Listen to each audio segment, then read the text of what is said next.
The Market Technicians Association is a, quote, not-for-profit professional regulatory organization servicing over 4,500 market analysis professionals in over 85 countries around the globe. Their main objectives involve the education of the public, the investment community, and its membership in the theory, practice, and application of technical analysis. They have the following mission: attract and retain a membership of professionals devoting their efforts to using and expanding the field of technical analysis and sharing their body of knowledge with their fellow members. They wish to establish, maintain, and encourage the highest standards of professional competence and ethics among technical analysts. And they want to educate the public and investment community of the value and the universality of technical analysis. This mission is accomplished through the effective execution of a wide variety of professional services, including but not limited to regional seminars, local chapter meetings, the maintenance of the extensive library of technical analysis material, and the regular publication of newsletters and journals. MTA members and affiliates include technical analysts, portfolio managers, investment advisors, market letter writers, and others involved in technical aspects of equities, futures, options, fixed income securities, currencies, international markets, derivatives, etc. Services provided to their members and affiliates are performed by a small New York City-based headquarters staff, an active board of directors, committee chairs, and extensive cadre of volunteers located in both the U.S. and non-U.S. markets. It's pretty well-known and established organization. Looks like a pretty good group to associate yourself with. Seems like kind of a wonkish, very cut and dry group of folks just looking to teach others about technical analysis and set up a professional framework for those who are technical analysts to be known as a professional. Pretty interesting group. Although I'm not a member of their group, there is someone I'd like to talk with you about who is. That is Louise Yamada of Louise Yamada Advisors. If you've watched CNBC anytime in the last 20 years, you've probably seen Louise Yamada. Louise Yamada is Managing Director of Louise Yamada Technical Research Advisors. Previously, she was Managing Director and Head of Technical Research for Smith Barney. She's been a perennial leader in the Institutional Investor Poll, was the top-ranked market technician in 2001, 2, 3, and 4, prior to her departure from Citigroup. At her advisory company, she's made major calls on the onset of the relative strength decline of the financial sector, with reports starting in 2007, the oncoming decline of the U.S. dollar with a report of the U.S. dollar losing reserve status in 2006, the continued structural bull market for gold from 2002, her 2004 alternate hypothesis that today's equity indexes could track the 32, 39, 42 stock market, bonds, the last 20-plus year trend to reverse back in 2006, and many other key calls on the domestic and foreign stock markets, on energy, interest rates, and commodities. At Smith Barney for 25 years, in her years as the head of technical research, Louise authored a weekly flagship report, Market Interpretations. It was there in 1999 and 2000. She identified the developing structural bear market in the equity markets and the technology.com collapse. The lift in gold in 2001-2002 for a new structural bull market, small and mid-cap outperformance leadership in 2002, the emerging structural energy bull in 2004, and other major 20-plus year structural reversals then taking place and not seen since 80 to 82. We scroll down here, wrote some books, some notable reports. Let's see here. Louise is a chartered market technician and a member of the Market Technician Association, the American Association of Professional Technical Analysts, and the Financial Women's Association. Appeared as a special guest on Louis Rukeyser's Wall Street. Appears frequently on Bloomberg TV and radio, CNBC, BNN TV, as well as in print and online media, including Barron's, the Wall Street Journal, the New York Times, and the Financial Times. A frequent guest speaker at conferences and organizations, including the 2009 Fall Conference of the National Organization of Investment Professionals, and the 2010 FEI NYSE Forum. I must admit I don't know what that is. Someone please tell me if you know. Louise received a BA from Vassar College and an MS from Bank Street College of Education. So I think it's fair to say that Louise Yamada is not just a YouTuber, and she's certainly got way more qualifications than I've got. I don't know anybody personally who's quite as qualified to talk about what she talks about. And she's very well known. I mean, I've seen her in the financial media for the last 20 years. And I haven't seen her make a bad call. Now, I didn't say that she hasn't made a bad call. I'm saying I just haven't seen it. I've seen her be spot on, very rational, very logical. She's not given to emotion. She's someone that if you're in the community, in terms of investing, you know who Louise Yamada is. She's been on every show, written. I guess what I'm saying is she's someone that, as far as I can see, is above reproach. Not perfect, not the smartest or the best or always right, but someone that the motives are to use technical analysis, to look for trends, reversals, things like that. And she's been very good at it for a very long time. And with all of that as a backdrop, I'd like to show you an article that appeared in 2013 entitled, "Here's 222 Years of Interest Rate History on One Chart." Article begins, legendary technical analyst Louise Yamada looks at 2 centuries of U.S. interest rate cycles and says we're at a generational bottom. How far back should you go to chart interest rates if you want to know the cycle we're in, or the kind of cycle? Since this is chart week back in whatever that was back in 2013, let's take it up a notch. How about since the 1790s? That's exactly what Louise Yamada did for us. The founder of Louise Yamada Technical Research Advisors went back to the early days of the Republic to see if there are any patterns to interest rates and what they can tell us about what's next.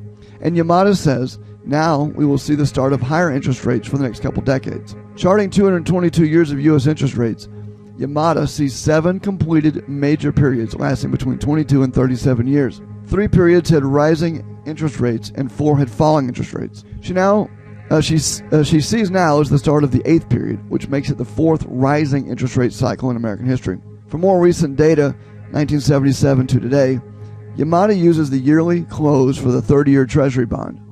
For data from 1790 to 1976, she uses prime corporate bond rates. All of her data are in nominal terms, that is, not adjusted down during inflationary periods or up during deflationary periods. So let's look at the chart and see what the chart shows us over the last couple hundred years. You can see back in 1790, rates rose from, call it about 5 to about 7, and then fell from about 7 to about 4, and then from about 4 to about 6, then from 6 down to looks like about 4, then back up to 5, then back in the late 30s, early 40s, that era, down to effectively where they are now, and then skyrocketing over the next 25 years, and then back down. And I want to focus in on this period in the 1930s, 1940s. That was back at a time when, as we read the other day, in almost a direct correlation to what's happening in today's market, today's economy,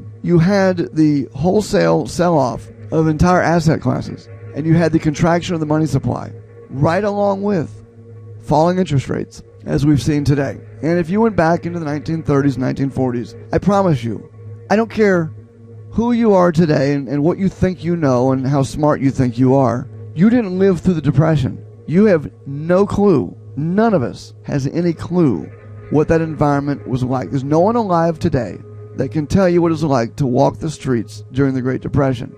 We can only look at the numbers. And the numbers are eerily similar to what we see today. And I'm sure there were people back then, if I do some research, I bet I can find it, who said rates will never rise. It's all over. And there were people literally jumping out of buildings, etc. I mean, it was just a horrific time financially for a lot of folks, tied directly to a few things: the depreciating of the assets, the falling of the interest rates, and the contraction of the money supply. All of these things in tandem. And there are other factors as well, but we see the same thing today.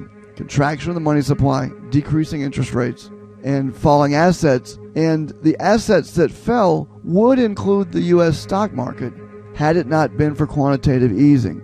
It's a funny thing what happens when you give bankers trillions of dollars and you allow them to push it into the equity markets, the markets that you and I are not playing in. The vast majority of Americans, volume on the markets continues to fall. The vast majority of anybody isn't fooling around with. But like in the Great Depression, like in every other boom, any bust cycle that's ever existed in this country's history, the bankers are buying up assets. The bankers were buying up assets on the cheap with your money. So the equity markets would have taken a lot longer to repair and rise had it not been for quantitative easing. So for people who say, well, the market has come skyrocketing back. That must, look, low interest rates causing the market to rise. No. The low interest rates have had zero effect on the market rising. The low interest rates have simply allowed bankers to accumulate cash in coffers, the likes of which humanity has never seen. Be able to accumulate cash that when rates begin to rise will be pushed out again in another boom cycle somewhere down the road. Don't know when that's going to start. Luis Yamada thinks we're at a generational bottom. And so I guess if you look at this chart, it could take 5, 10, who knows how long it could take before the rates really rise to a level at which we could claim another boom cycle. To suggest that rates will never rise again, to suggest that rates can't move higher, that this time is different, etc., would be to suggest something that over 220-something years of history would not jibe with the actual facts, with which happened every other time. But I want to read you a quote that's particularly interesting about this interest rate story, something I've been talking about for a long time, and it just so happens this article also illustrates. Quote, "These interest rates are indeed interesting. For example, the average rate has been about 5.18% since the start of this country's history. Anytime we break above it, we get in trouble," says Yamada. When rates broke above 5% in the early 70s, it began a sharp, steep rise in rates coupled with inflation. The same was true during the unstable 1790s and for a short time leading up to 1860. Rates didn't break much above 5% in 1920. They stayed between 4 and 5% during the roaring 20s, only to sharply decline during the Great Depression. Now, what I'd like some of y'all to do who have argued that, rates rising, they do that because of inflation. They're doing it to hold inflation back. I know that you want to believe that.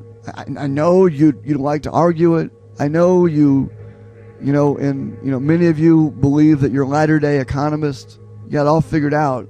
But I'm telling you, the charts don't bear out what it is you want to be true. It's not just me talking. It's not my opinion. It's not what I want. It's not what I hope.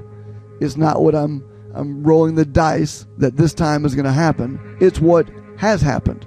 It's what does happen. And when the banks are sitting on the largest amount of cash in the history of the world and rates are this low, you're going to have to jump through some serious logic hoops to explain why it is they're sitting on that cash while rates are low, and why it is at every time in the past, as rates rose, so too did things like inflation and the stock market. So too did every asset bubble I can think of. If you want to believe rates will never rise again, fine. Believe it if you want to. If you want to believe that somehow interest rates hold back inflation or they cause inflation in ways that they just structurally don't, you can believe it if you want to. I don't know why you'd want to. I don't know what your gain would be. I don't know how you win. I don't know where the victory is in that. But I know that in the end, it is not different this time. It won't be different this time. It wasn't different last time or any time for the last 222 years. So whether or not you believe that I am correct on this, you can just assume I'm irrelevant. But I would like some of you who argue these things to look at 220-something years of U.S. history and please explain why every other time it wasn't different, but this time it's gonna be. You'll have to do a lot of explaining for that.